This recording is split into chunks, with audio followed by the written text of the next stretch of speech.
live. I will say at the start of this, I will be off no later than 10:45 p.m. Eastern Standard Time, which gives us a good 55 minutes or so together because I am going to church and I'm not missing it.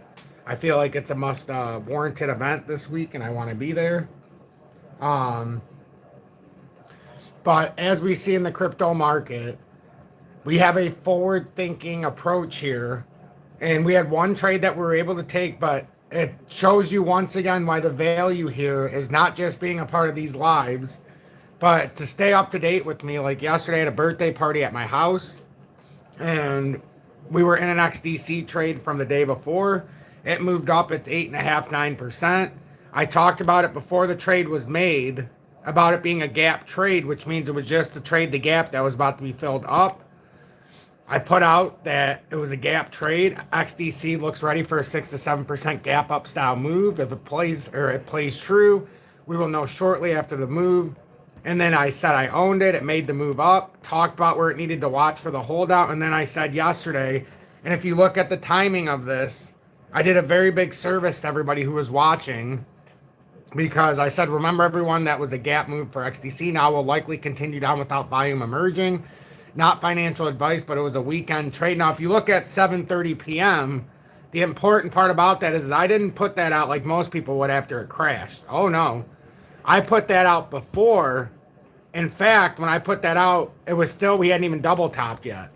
So when I put that out at 7:30, we had started to drop down. It made the reversal. But then ultimately by about... we got into Sunday around here. So right around 10:30 p.m., it ended up spiking back up and double topping. So I gave the alert when it was about to have this drop. And then you were able to make a decision when it had to push up. Now, many people might have kept it because it had that double top. Remember what we always say. When you flush out, never sell the first drop because you retest, then you sell it out. Well, now... we'll see what happens, but now it looks like it could come for a rejection at 467. This is exactly what you did not want to happen with XDC. This is the worst case scenario now. If it had a fake out to the top side, now it built the structure for a bigger base for a bigger fall. So we were able to capitalize on, I capitalized on 7% roughly, 6.5%, 7%. Not the top, but when it proved to me on that turnaround, I sold out before it made the double top back up because I didn't have any faith in it. Because of the way the market's going. I talked about the yen carry trade. That's not immediately felt. So we don't know how many people from Japan now are taking money out of the U.S. treasuries or the T-bills, the bonds. And we also don't know how many companies in the USA now, or even the government, are going to have to sell out of risk assets to cover that yen carry trade. Because what that means is they're going to end up taking it from the U.S. Markets and putting it back into their own markets. They went above 2% interest for the first time since I believe it was 2007. No, it was a long time. It might have been 2007. So there's a lot more value for them keeping their money home. For anybody who says XRP can't get to $1.57, oh, it can. Will it? Nobody really knows. But I do think $1.57 is coming at some point. I actually could see it being much worse than $1.57. If this market ends up breaking in a certain setup. And I want to share with something Peter Schiff said, and most people are going to say, oh, that guy doesn't know anything about crypto. Maybe he does, maybe he doesn't. But he definitely knows about the environment. But he also knows about the reasoning why Bitcoin can fall. And I want you to hear it from him firsthand. The safe thing to do is get the hell out now. It's like a 2-minute clip as I do the intro here I want you to listen to, because whether you like Bitcoin, whether you like crypto or not, I love crypto, but I also need you all to understand, like, we're at a moment here in this environment where it's going to get a lot more sloppy and floppy before we start to, let's be able to call ourselves preppies, right? Like back in Saved by the Bell. We got to wait this out. Margin calls are going to get triggered, right? We're below its NAV to buy Bitcoin. He should be doing the reverse. Okay, so these are some of the things, and I'll let you watch this for a couple minutes, but I want to do the intro. Good morning. 9:56 a.m. Eastern Standard Time on this Sunday, December 21st, 2025. I'm XRP you're a millionaire. And I reside in the great state of Michigan. A third of you have hit the like button, as said, but unfortunately, we do somewhat okay with likes, but not great. The more people that hit the likes, the better.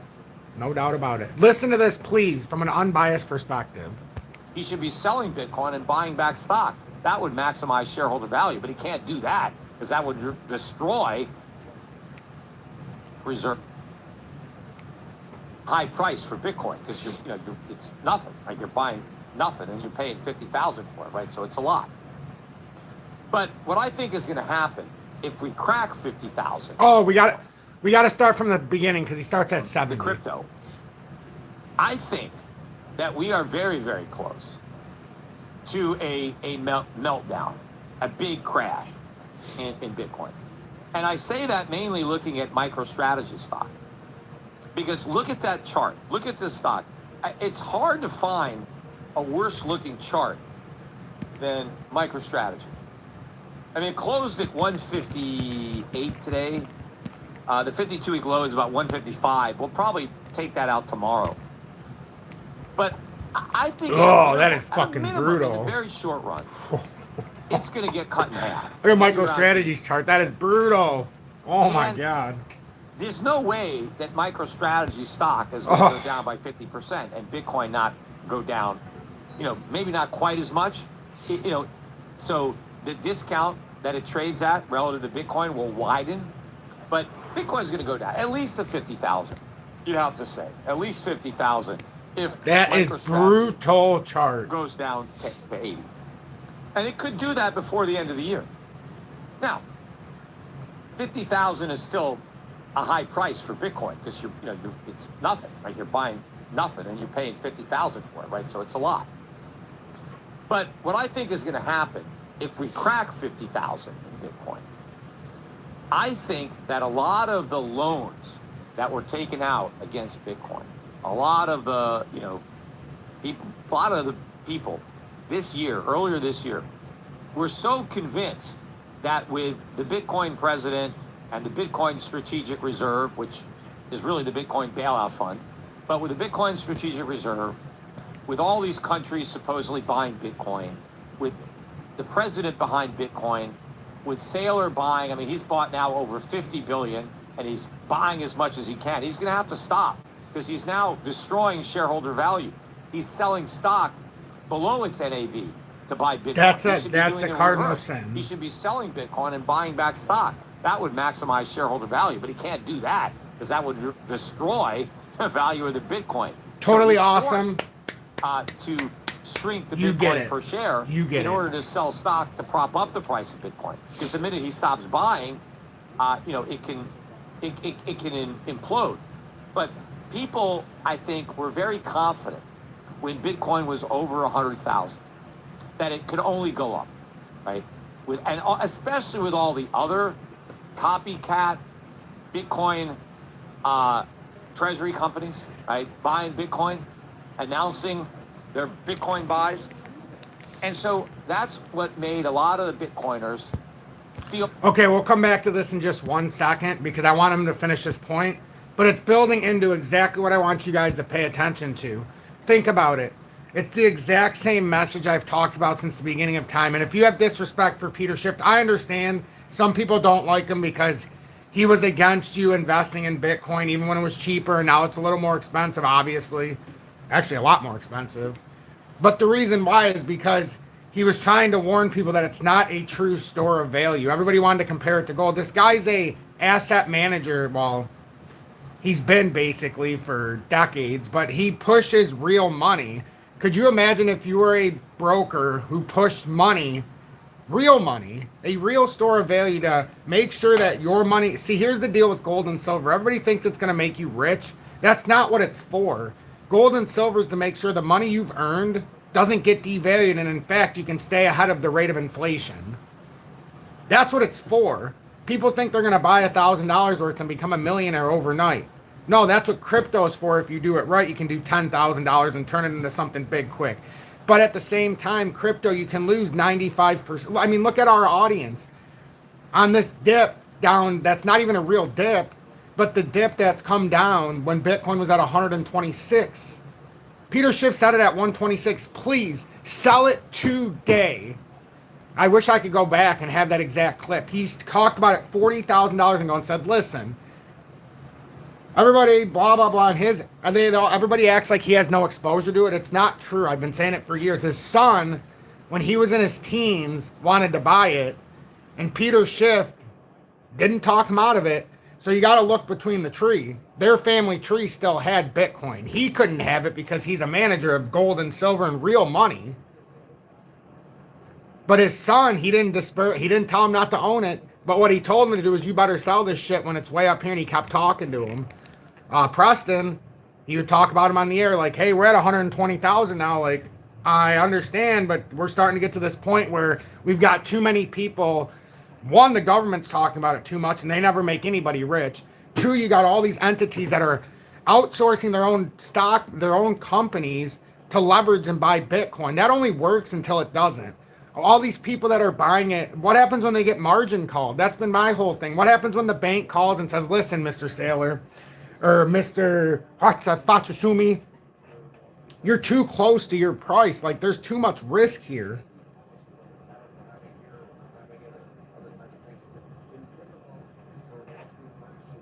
So that's why I always say I don't believe crypto is a long-term hold game. I think it's you'd hold it long-term, but it's all about the buying positioning. So it's about timing the market, not time in. So yeah, we were able to time the market in 23 and wait for a couple years because we were in that bottom flow, and then it rotated up. It stayed consolidatory, but it stayed up. This is not good. If nobody trusts the market, look at XDC right now. There's a reason why I came on yesterday and said, listen, if you're holding this for this trade up that we just made, if the worst you can hold it, the worst you could hold it if you didn't want to sell it, like the worst. Even if you were somebody who was like, I want XDC, I can't live without it. Yesterday I showed the worst you could hold it, and I'll show that number today. And that, I didn't even hold it that long, but this was worst case scenario. I told the audience, like, you can hold it to here, but the longer you hold, the more you're giving back, like after a move like this. And that was a gap move up. And that's the importance of not only when I teach this class, understanding what that means and being able to do it in real time, but also being in the Telegram. If you're trying to follow my trading advice, because I'm not a financial advisor, so I can't just come over there and get on your keyboard, but you got to be in the Telegram. You got to be in the Telegram because I can reach everybody in there in 2 seconds in my priority section. But with this, remember yesterday I said you cannot hold past 48675 because if it invalidates the golden cross that's trying to emerge, there's no reason to write it down. So even if you would have just took that advice, bought it the day before down here, before the push up, and even sold it right here, you could have at least cleared 4.5%, which the proper play could have been the double top here, obviously, or when it came through here. But I'm saying as a minimum return, you're not trying to sit back through, because now what happens here is now after going up through 7 to 8% gain, not even capitalizing, now you're sitting here down 3.7 or 17%, and it's coming from a resistance tap. And if it gets rejected, now we're talking about those lower levels that we really wanted. I took a momentary trade this weekend because I don't like to trade leverage. I just don't like to do it. So I took my portfolio and I bought into one that I thought could have a moment.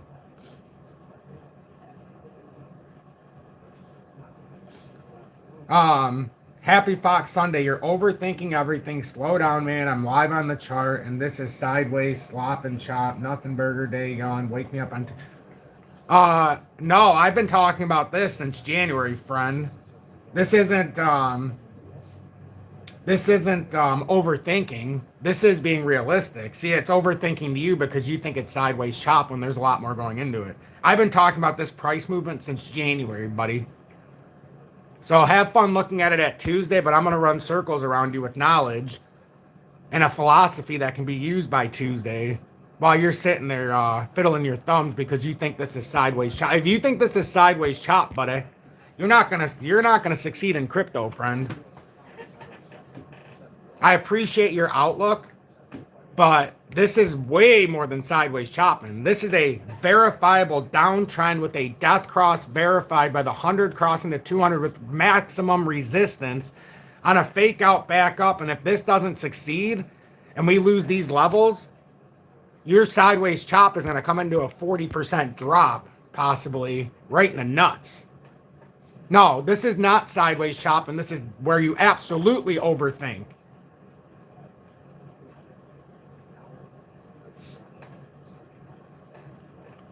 Do you want to be the giver or the taker of this market, my friend? Remember, for somebody to make money, somebody else has to lose money. That's crypto. Crypto has it's nothing. I keep trying to tell everybody this. Crypto has no verified source. It has no verified income. The only reason people buy crypto, and I don't care what anybody says, they're not buying it for a store value. You might say that because you want to make yourself feel better. You're not buying it for a store value. Let's get over that horse shit now. That's what we are. If we can all acknowledge that, we're all going to be way better this morning. It's not a store value. What it is a speculative asset that the retail investors buy because they think they're going to get rich. There is nothing else. Everybody who pushes it's a store value nonsense, you don't know a real store value and you're going to go broke. Anybody who says I'm going to buy this and hold it forever, you're going to go broke. You haven't understood what this is. So, for everybody's sake, I hope that this just continues up and $1.57 isn't hit. How about that? It's simple manipulation. That's another fancy word for retail. It's manipulated. Yeah, up. The only manipulation here is everybody thinks it's something special. This asset class can never be what they say it is until they get all of the people who supposedly are leveraging all their companies out. You can't do it this way. It is a way to move value. That's all it's ever been. But I hate to break it to everybody. If you go on tgold.com, it's in the infant stages. Well, more than the infant now. You can move actual store of value and have it as a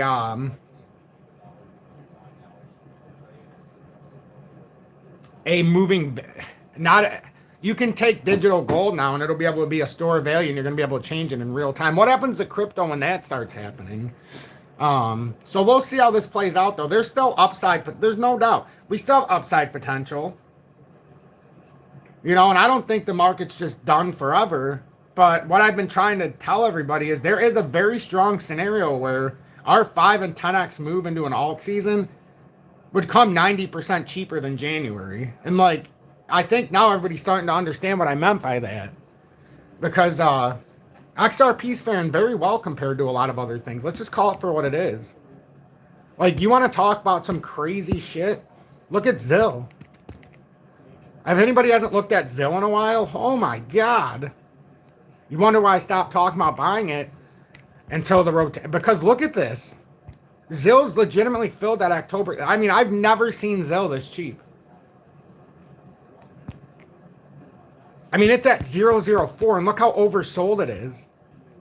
Like, we're going into capitulation, and this is what's going to have to happen if we want to get into a real reversal. And I hate that people will leave this morning because of what I'm saying, but I'm actually kind of honored that so many people joined in with the title I put. I said XRP $1.57 coming. Bitcoin, it said BTH. I don't know why it switched it. BTH. So BitHell and crypto disaster sets up XDC fall, or sets up XDC falls 11% last 12 hours. And it's the wider the base,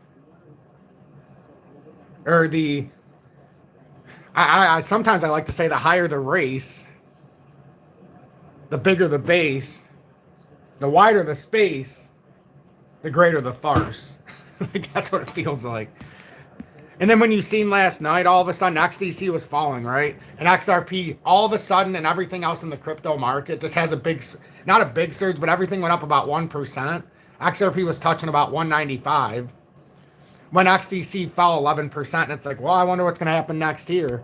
Then I started looking, I'm like, and then I woke up and I'm like, this is exactly what's going to happen. Axler down 6.25. That's why we didn't buy it yesterday. But we're very, very understanding of what's coming with all the partnerships. I expect Epic could be another one where it had this wide move up. And now, what are the odds now that it comes down lower than that 47 cents? I mean, I think the odds are probably pretty great if it loses this support structure. But it hasn't yet. It hasn't yet. So there's still optimism here. But I'm still very uneasy about what's coming. Very uneasy. I still think there's going to be a huge relief rally, though. So, we can't. I think it's setting up in a way where it's positioning itself for a bigger fall. If we can't get past these immediate resistance that we've been struggling with. I don't like the fact that XDC is out ahead by a day, and it fell off by the end of its candle yesterday. Once we flipped at the end of the candle into today's candle, it fell off. So does that mean the rest of crypto, we're going to kind of be sluggish here on this candle, and then by the next candle for Sunday night, when it flips, that's when the rest of crypto catches up to XDC, because that is an uneasy feel. XDC is not just falling on its own, being the leader of the R3 quarter, I promise you. There's something more to this. It's just out ahead. And typically it is. That's why I like XDC. And then sometimes it's behind after others move up, and that's what gave us the perfect play yesterday. From the night before to yesterday was a perfect play. Even got a double top on the candle last night when it flipped over. So it gave you time, but it was a very small 3-hour window to be able to buy in a positive rotation. And it's like I was saying at the start of the weekend, what we've been doing is we're building stairs up and taking the elevator very quickly down. So what takes days to build takes hours to drop. I want everybody to also focus, if you're on in the Telegram, spectacular work today by Define. I think this big house, this episode today, I was reading it on my phone. It absolutely instills, I think, there was a message in here that he put too, but it instills everything that's great about this community. He's been adding so many more things to this that, I don't know, I think he goes well above and beyond. I mean, well above and beyond. So the Big Reader's Digest House, Laugh Yourself Smarter, How Humor Builds Brains, Get In and Get Out, Sanity Saving Hacks by Master, well, you guys can see. Well, you can read the rest, but Traders Become Faders, that's something I really like. The Traders Become Faders. And he was working on this very early this morning, so give it a chance. Give it a chance. And then you look at this, BlackRock is selling Bitcoin, Binance is selling Bitcoin, Grayscale is selling Bitcoin, over $2.8 billion. Then it goes into the whole thing. I don't want everybody to be able to see everything, but there's a lot of thank yous in here. Michael, thank you so much. I love everybody who's supporting everybody. The Cannabis Podcast, we always try to promote everybody's stuff within the community. Thank you for the special happy birthdays. This was a picture of me back in 2018 or 19, probably back with the XRP, the month one emoji badge of me being abducted by aliens. I remember sending that to Julie when we lived in our apartment. We were only together for 3 or 4 years at that point. Let's see. Yeah, what a beautiful, beautiful, beautiful, beautiful prayer in there as well. So yeah, please take the time to go through this. It's an important thing, and in there, there's an important, I don't want to go through it every way because I want you to actually read it, but there was a section in there where he talks about what I was focused on. Everybody in the micro is becoming focused on just the micro bearishness, but at the end of this, we still have to be aware, even within this, the macro perspective. The macro perspective is big. So before I forget, I want to continue this. Play through this. I just wanted to share my point real quick because, you know, we've got about 35 minutes left because I got to leave here around 10:45. I got to get to church. I want to walk up to church.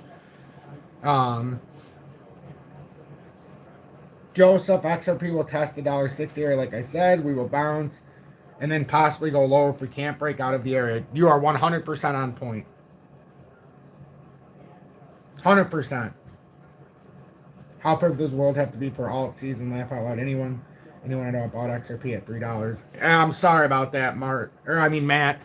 If you stick around in this community for the next 2 years, I promise that you'll write that ship no matter what the market does. And I know that's a long time, but I had people in here back in 21, 22 that bought at $3.30. And just by understanding, we were able to flip it around really big by now. Really big.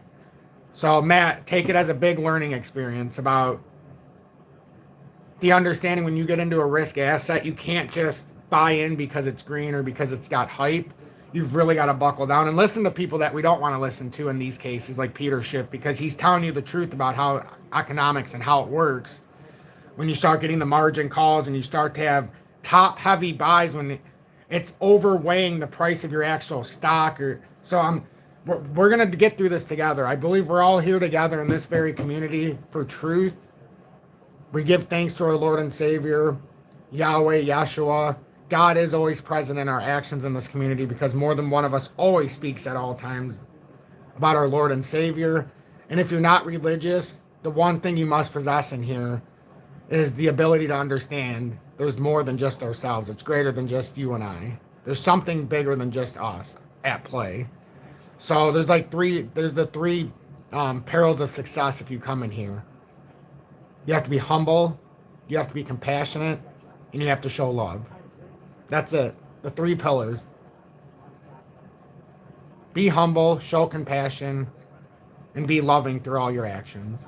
That they could borrow against their Bitcoin. I mean, they didn't want to sell the Bitcoin because A, that would generate a tax, right? You bought Bitcoin $1,000, $500, even $10,000. Who wants to sell it at $100,000 and pay that big capital gains tax, right? I'm just going to borrow and pay no tax, right? You could borrow the money out. You haven't made a sale. You technically don't have any income.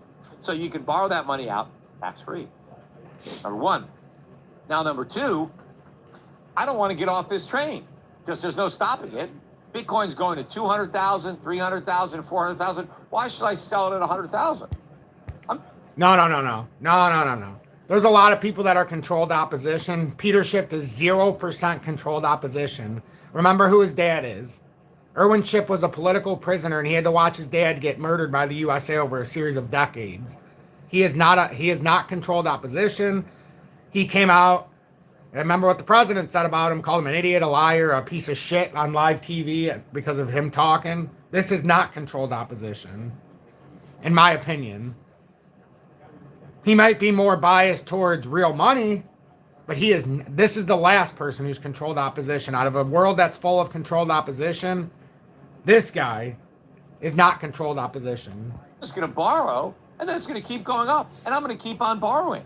And I'll never have to pay any taxes because my Bitcoin is going to go up forever. I'm just going to be rich. And whatever I want, I'll just borrow. That was the mindset.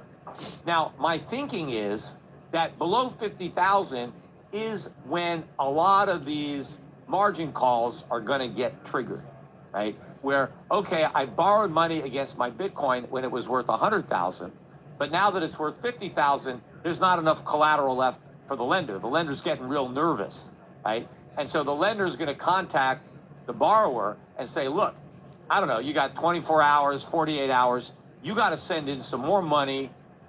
You got to send in some more Bitcoin. You got to do something because you got too much loan to value here. So you got whatever. And of course, they probably don't have the money because they spent it, right? That's why they borrowed it. Come on, totally awesome. No, you wouldn't have. Please. Because if you were going to buy Bitcoin, it didn't matter what Peter Schiff said. He's a gold asset manager. I keep saying this over and over. Everybody who blames Peter Schiff for not buying, okay, well, if you didn't buy it at $1, why did you buy it later when he never changed his tune? So obviously it wasn't Peter Schiff. Maybe when it was $1, you just didn't know how to buy Bitcoin. See, everybody assumes or talks about it in 2025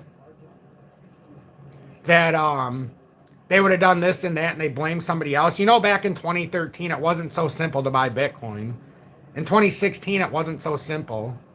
By 2017 and 18, it started to become more, more virtual. But I like how everybody talks shit about Peter Schiff. I like how everybody talks crap. But for everybody who says you wouldn't have bought, I listen to Peter Schiff more than anybody, and I bought crypto. But come on, guys, he's telling you the truth. This is how it works. Whether take away his face and just listen to the knowledge about what he's dropping right now. Even if he's biased against Bitcoin because it's not a store of value, listen what he's saying. I know a lot of people talk trash. I just don't understand. And like,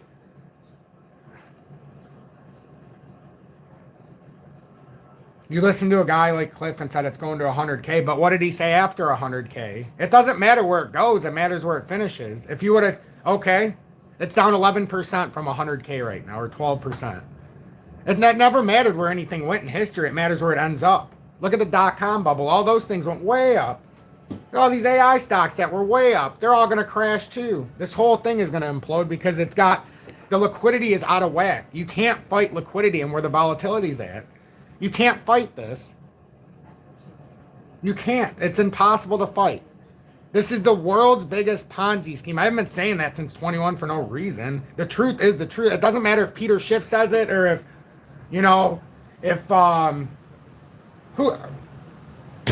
Jordan, it doesn't matter who says it. Doesn't matter if I say it, you say it. The Wicked Witch of the West, Saddam Hussein down in hell. Does it matter who says it if it's the truth? Does it really matter? No. But sometimes we lose the truth because you get the biasness. I think Peter Schiff, if you want to call him controlled opposition, maybe he was controlled opposition to keep you out of the fast-paced money or currency that you could make. But in the end, he was really saving you from the ultimate collapse, because what's the message of crypto? Diamond hands, long holders.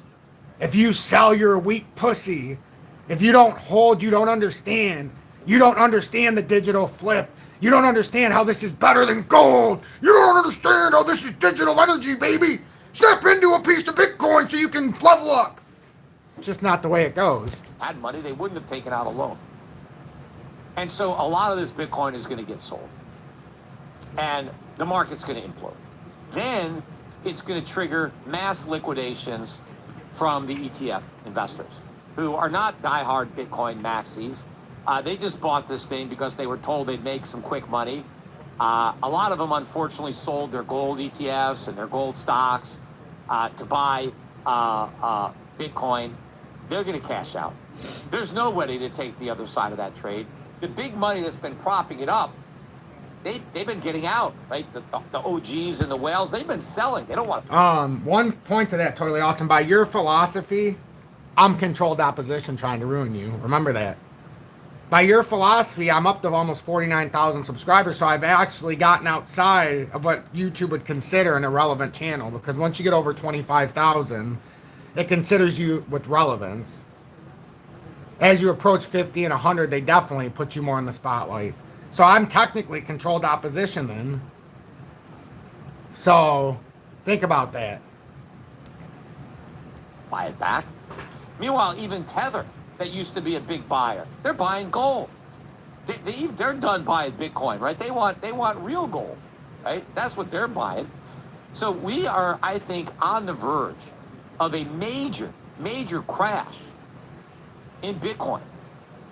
And, even if it doesn't happen, the safe thing to do is get the hell out now. Just wait.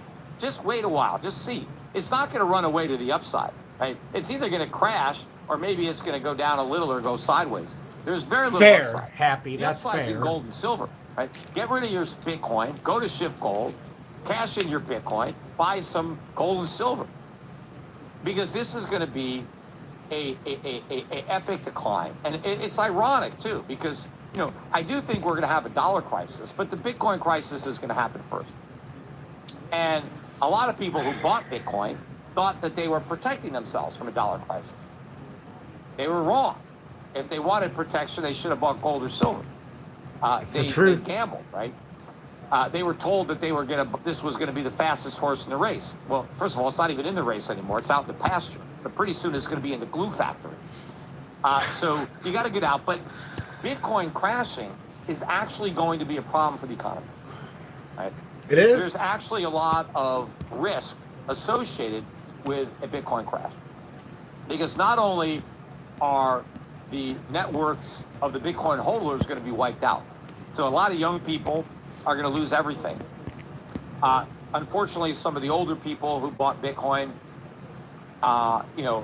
they could be wiped out if they put too much of their retirement money in there. They put their IRA. Guys, if you're young, listen to this part of the message. This is what I wanted to get to, whether you're screwed or not. Oh, he's controlled opposition because he's been on the news? You mean like when he went on the news and he always is outwardly against everything everybody says? And like 20 years ago when he was getting destroyed across mainstream because he was telling you about the impending dot-com bubble. Yeah.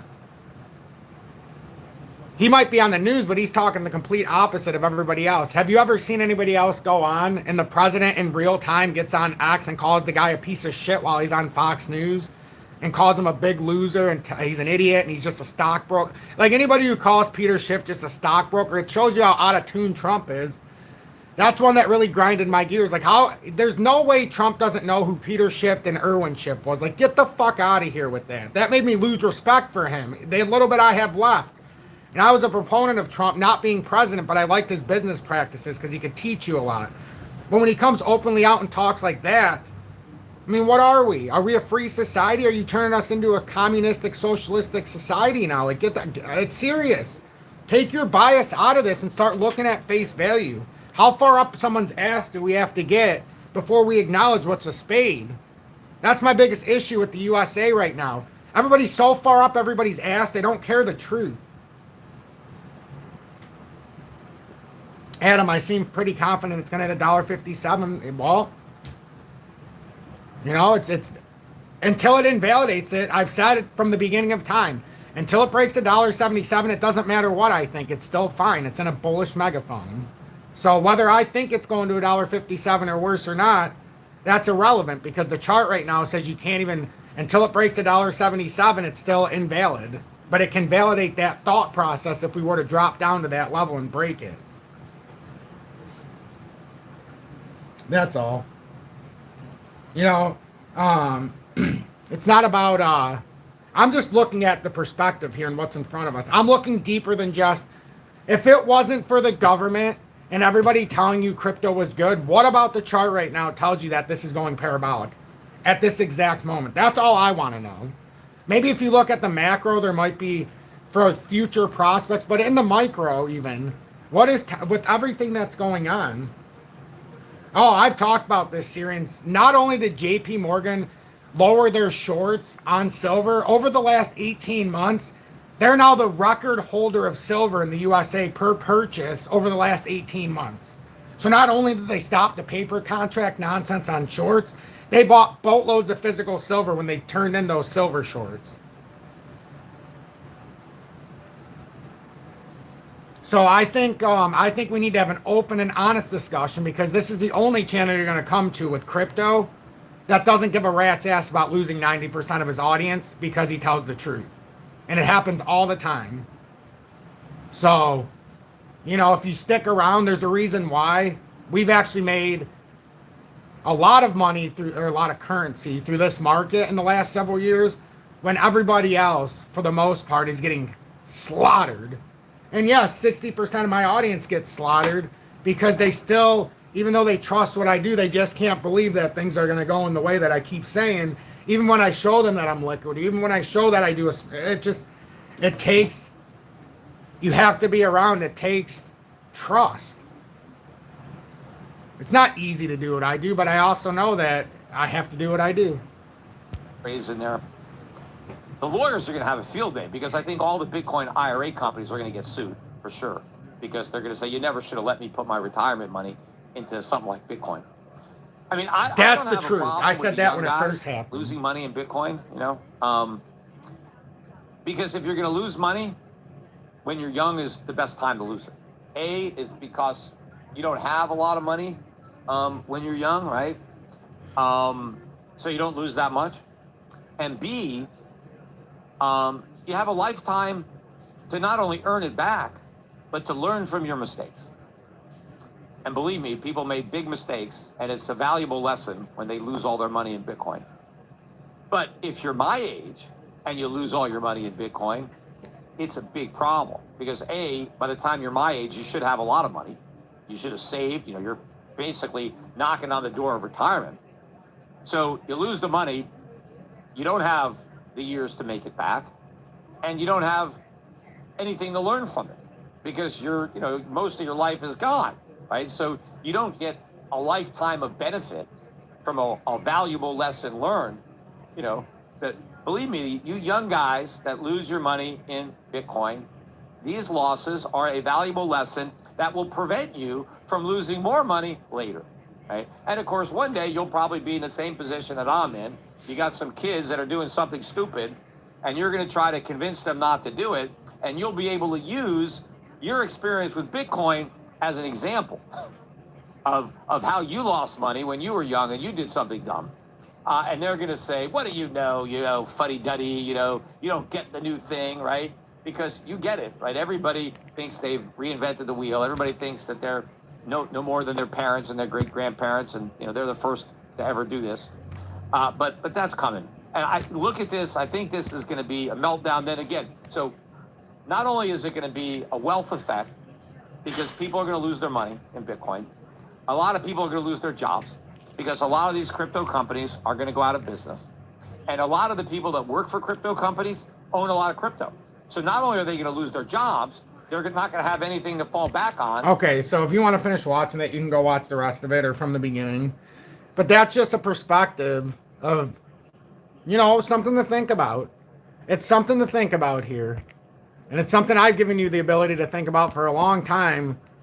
And no one's, everybody has their own opinion. My opinion is I'd rather play it safe right now with all of the economical data that I've seen. I don't care what Jerome Powell says. I know how to read the economy, and thanks to Peter Schiff, I'm self-taught by watching him and then studying deeper what he would talk about and yada, yada, yada. If you've been watching him for decades, he would do little tips and tricks when it came to charts, and he would tell you what to look up, and he'd tell you how to look at certain setups and yada, yada. And that's where it really started for me. So whether he's right or wrong, ultimately, he's not wrong about what Bitcoin is. He's not wrong about what crypto is. It's never been a store of value. It's not a store of energy. It's not a store of anything. It's a store of broken promises is what it is. And if I was asking you to invest in a company that I had, and the whole business model was, I have other people buying into my business by leveraging their own business, would you buy into my business? The answer is no, 10 times out of 10, because the moment that I struggle, every single one of those businesses that are over leveraged are going to get margin called, or their loan's going to get called against them. So then by virtue, they won't be able to support my business. And yeah, my business, by being the head of the Ponzi, I might be able to take all of your money at face value and act like I just lost it all while pocketing it. But every single one of these associated businesses by association, not only does the business go away, you got the employees, you've got the vendors, you've got the buyers and sellers. They all disappear. All that liquidity goes away into one main pocket. You want to guess who that one main pocket is right now? The U.S. government. The bona fide, unequivocal, undebatable creator of Bitcoin. The single biggest plot to trap countries, businesses, retail, and everything in between into an asset class that has no potential whatsoever. Besides, if we can find more dummies than the dummy before to pay even more than the guy before. You heard this before? Have you heard this before?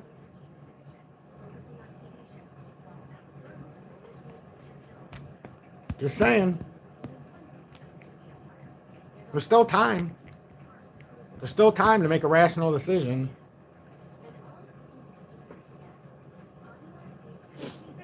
Why are we in crypto? For the exclusive gains, but you have to do it right. I've been doing the same thing since 21. This isn't my first rodeo. You think it was by accident I got into crypto in 21 with all of you before the run up? Sold out before the breakdown of 21 when we were still at the top. Got back in at the bottom of 23. Bought again at the bottom of 24 in that small drop. Got out at the very top of 25. And been able to play these like a clockwork. Does anybody put any more trust in me? The fact I was able to make that XDC move on the fly in front of all of you for a 16-hour trade, and we were able to make 7 to 9% depending on where you did it. Sold it, and then it drops 11% immediately within an hour and a half, 2 hours. Does that build any credibility to anybody when you see me do it in real time? or the fact that I was able to get out of the way 60% ago after making 6, 7, 800% and being in before.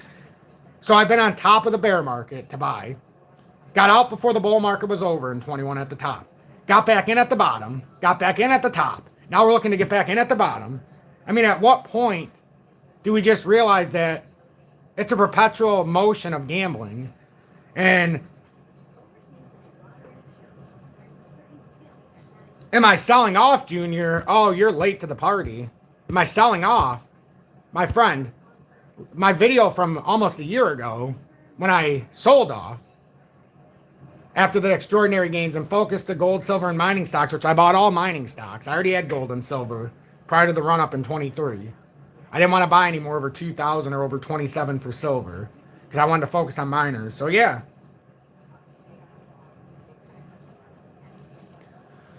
Are stable coins safe? Stable coins are stable coins. They don't do anything. I'd rather just have my money in USD and sit there if it has the ability to where I can either send it to my bank or buy a crypto again. The stable coins are fine, but they don't do anything. It's just a store that literally is the store your value, a stable coin, assuming that it doesn't go under. Like, I wouldn't put it in USDT as a stable coin. USDC over the two, but you really want to have USD on an exchange like Kraken. I can just send it to USD and it just sits there like it's just me sending my money from a bank account. I don't have to have it in USDT or USDC. I can just put it in USD, which is, I like that better.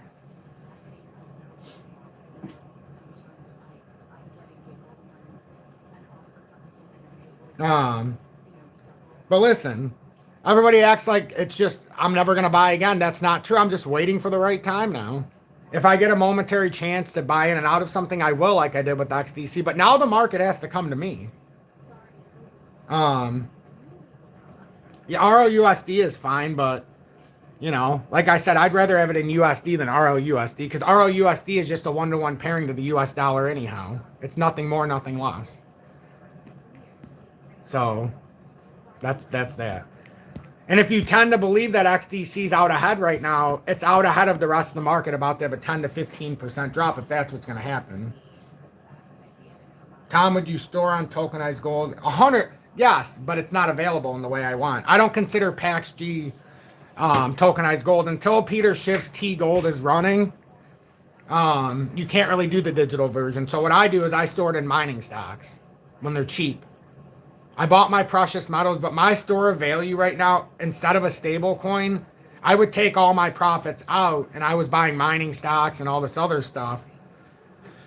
So I tended to take money out of crypto and put it in the stock. That doesn't mean I don't have a lot of money in liquidity for this push. I've got over 40,000 that I can spend in liquidity right now. That was in XDC for that small 7% move. And then it's now back in liquidity. And now instead of being 43, it's almost 45. Those are the small things I like to do. And it didn't start like that. That used to be, a move used to be 4,000 to 4,500 or to 600 or to, you know, now it's different because there's more money, but I'm not sitting here to lose money. I'm not. That's why I have micro charts within macro views, within micro, within the macro. And people are like, you're overthinking. Absolutely not. If you're not thinking like I am, you're underthinking. There's too many variables at play. Now, we could also be in an inverse pattern right here. So you could say shoulder, down to a shoulder. If we come back down a little bit farther and manage to hold no worse than $1.85. But until this breaks, we're still, in my opinion, until this breaks, no matter what my mind thinks, we are still in somewhat of a bullish megaphone here. Not somewhat, we are. So this could absolutely invalidate. But for the time being, XDC, it did exactly what we were thinking. No, stable coins are not federally deposit insured. Not FDIC, not federally deposit. It's not federally insured on your deposits. Correct. Oh yeah, there could definitely be a melt up first. We've been talking about $2, possibly if it breaks that up even higher. That doesn't mean we're just going to fall off right now. It just means we have to have a mindset, but it doesn't make me comfortable with what XDC did. Because XDC shouldn't just do that by itself. In fact, if it did it, it's probably out ahead of the market. So seeing XDC drop off like that, not be able to recover anything on this Sunday so far and being down better than 10.5%. It tells me there's a lot more to look at here. And XDC, remember, is the front of the R3 Corda. So for people to say it doesn't have good use case or it's lacking, it's not true. But what it's telling you is crypto might just be overvalued in a big way. It's like we said back in January. This market's overvalued. It's not our fault that they fluffed it up. It's not. It's not our fault that we're getting the Clarity Act and all these regulations and all these ETFs. Everybody who thinks ETFs is good for crypto, you're out of your fucking minds. Excuse my French. You're out of your minds. It's not good for crypto. Imagine they're taking billions and billions and billions and billions of dollars out of the crypto exchanges. What's the only way you can make the price go up on crypto exchanges? Oh, inject billions and billions and billions of dollars into buying orders. Liquidity. They're taking our liquidity away and putting it into stock market. So now you can buy the ETFs and never have to buy the actual crypto. Never actually have to be the slave to the crypto exchange. Never have to do the government bullshit when it comes to all the regulations with crypto. So now all these companies are saying, I'm not buying XRP. I'm not buying these independent cryptos. I'm going to buy the company. Like somebody who would buy Ethereum before. They're not buying Ethereum now. All they're doing, I promise you, they're buying Bitmine because that is the single largest holder of Ethereum. So they can buy that instead.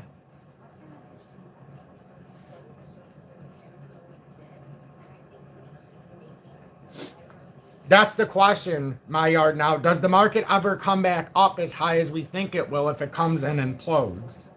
Because I've said it often, and I'll say it again. I said it twice during this live. Now, this will be the third time. Is our actual altcoin season where we go up 5, 6, 10x just going to be down 90% from the top of January? And then when we get that 5 and 6x move or 10x move, it doesn't even go up as high as some people that bought in the calendar year to start. That's the real question. That means you have to have timing of the market and not time in market. That's why I'm so bitterly against every time somebody in my audience says, oh, I'm just going to buy it here. It doesn't matter. I'm going to hold forever. You've just lost the game. Anybody who goes, you can say that with gold and silver. That's fine. That's a store of value. But to say it with a risk asset, you might as well just hand me your money. You might as well just walk into the federal government's office and say, excuse me, I just want to turn this money in because eventually it's going to be worthless anyhow. I'm just coming here to turn in my pension. Oh, hell yeah, Bitcoin crashing would take the entire market down. Not even just this market, other markets. A lot of markets are hinged on this market. How did you tell XDC switch from being behind one day to leading by a day? It's the perpetual mode. It was never technically ahead or behind. It's just, it tends to make moves in a different way. I've noticed in most cases, when there's a big move up in the market, XDC will be behind. But also after we have the initial move, XDC is able to have an inner move sometimes when everything else is still thinking about the consolidation. Sometimes volatility flips into XDC, and I don't know why that is. And then you'll see all of a sudden it ends up being ahead. Like yesterday, it was clearly ahead of the market. And I think today it could be ahead of the market again. But it's off. The settings are off. And it's not the only one ahead. There's other ones that are going to be in a similar swing. Like Axelar is very similar to XDC when it has movements lately. But I got to get going here, guys. It's 10:45. I got to get to church. Thank you, Totally Awesome, for the $10 super chat. Said gold crypto crash all the way to make people do terrible things to each other when in reality we could all live for free. We can make free electricity, free houses, free everything. That's what I believe. You're not wrong. We just put monetary value on everything. You are absolutely correct. Back in the days of pillaging, we all did exactly what you said. And you know what we did? We traded our resources for resources we needed. The true way of the pillager. But everybody, I got to go.